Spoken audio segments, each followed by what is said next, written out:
Assalamu alaikum. My name is Adnan Ahmed and I make videos for YouTube. So today's topic is about IELTS reading.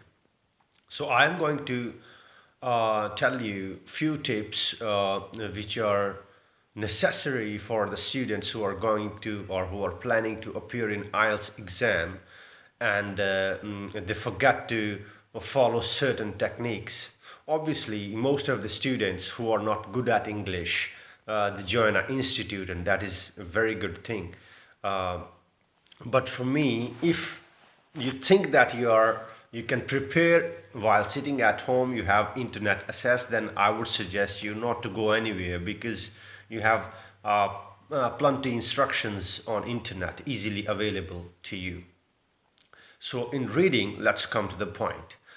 In reading, what happens is there are 60 minutes altogether and there are 40 questions.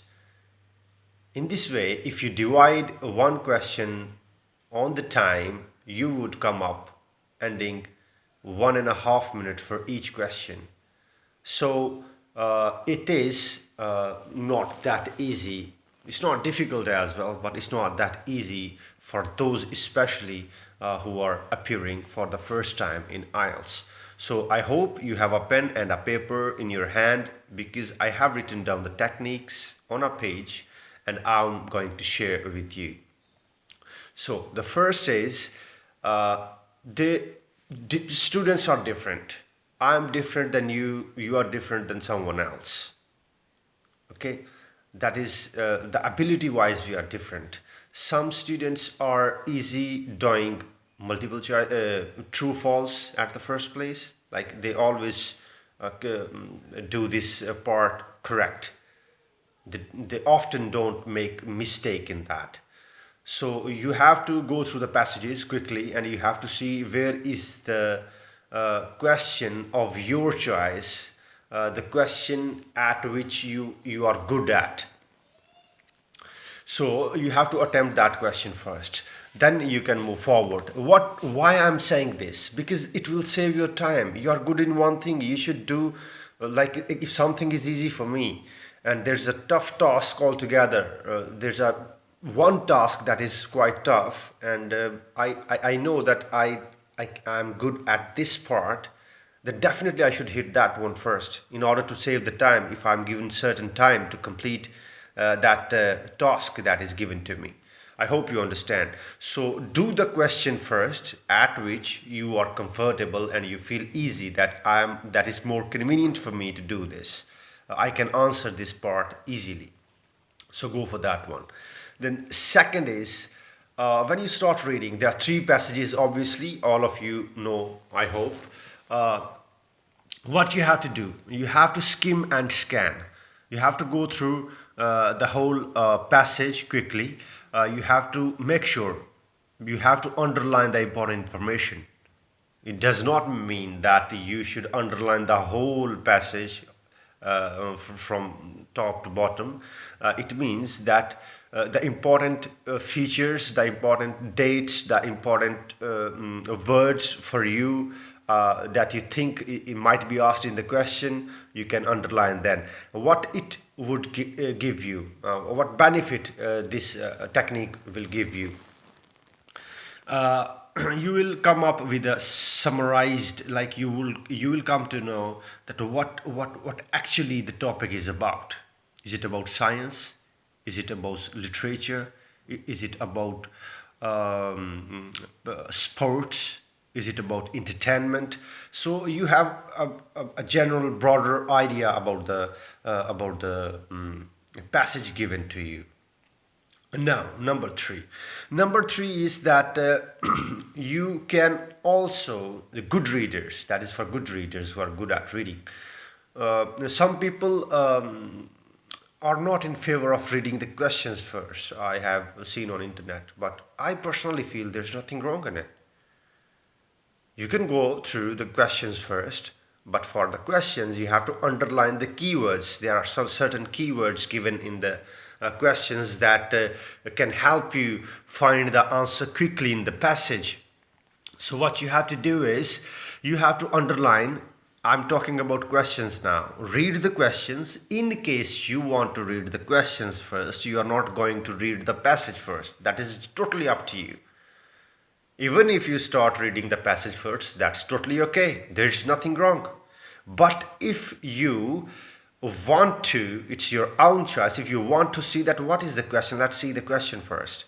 That is okay as well. There's nothing wrong if someone is saying that you will waste your time. Why? Why would you waste your time? I will tell you how you will do it. Now, underline the keywords in the questions and then straight away come to the passage. You have to go through the whole passage. Do not think that you have read the question, you have underlined the keyword, and direct you will go on the passage and you will find the answer. Sometimes there's a rare chances it can happen, but most of the time it will not. So you have to be mentally active, underline the keywords in the questions given, and then come to the passage, start reading it, skim and scan the idea and underline the keywords, and then you can sort it out. That was technique number 3. Now, sometimes what happens is that people who are not habitual of reading, we go in colleges, we go in schools, we have to read a lot initially because we are not prepared for that. Obviously, when you have completed school and you go to the to college, then you have an idea because you have a practice of reading. In case you read, some people don't and they get failed. I'm so sorry for that. But actually it happens, especially the society where I'm living. I have a bunch of friends who unfortunately couldn't complete their education. Anyways, that's something else. Let's come to the point. Reading. Okay, if you want to be a better studier, a better student in reading, at reading, you have to practice a lot. You have to practice a lot. It's not that if you think that, okay, actually, I know what is English, I'm good at it, so without preparation you go, you might get 5.5, and actually your worth is 8.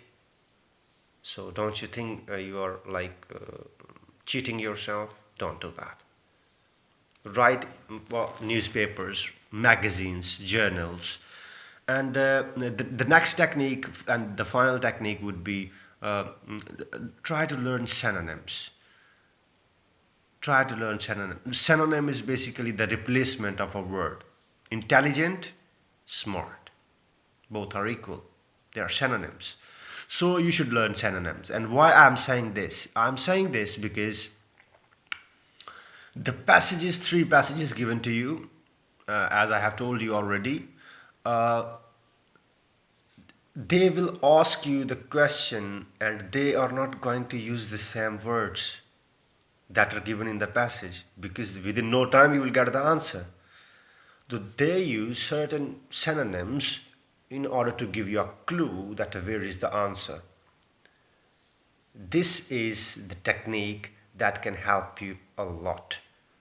If you know the synonyms, it will become easier for you to go through the passage, come to the questions, read out the questions, and if you know, it's not necessary, I know, this is not important for you to know all the synonyms of all the words, but as much as you can, you should know that the normal words, that the words that we generally use in our speaking,